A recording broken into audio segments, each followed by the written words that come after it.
Que la peste soit de l'avarice et des avaricieux. Harpagon, ça vous dit quelque chose? Brin d'avoine, la flèche? Ce sont les personnages de l'Avare, de Molière. Une comédie qu'il écrit en 1668 et qui a fait la gloire de ce grand homme de théâtre, mais aussi, quelque part, la gloire de Louis XIV qui en est le protecteur.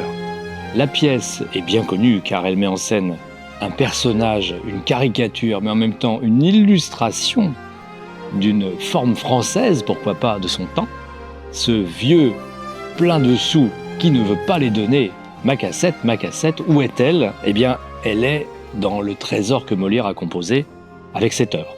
Alors aujourd'hui, c'est Jérôme Deschamps qui propose non seulement de mettre en scène la pièce, mais de jouer le rôle principal, cet avare, cet harpagon. On dit souvent la langue de Molière, pour parler du français, je crois que c'est une réalité qui s'impose, car beaucoup des personnages qu'il a mis sur le plateau sont restés quelque part des archétypes. Un harpagon, l'avare, eh bien, on pense tout de suite à celui de Molière. C'est celui-là qui s'impose.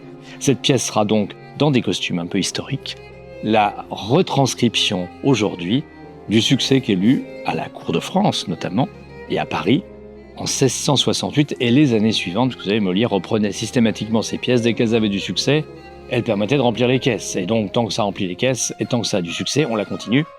Eh bien, jusqu'à aujourd'hui, l'avare est un succès pour toutes les générations, car, une fois de plus, chez Molière, le génie n'empêche pas la facilité et l'évidence dans la transcription d'un texte ou d'une situation.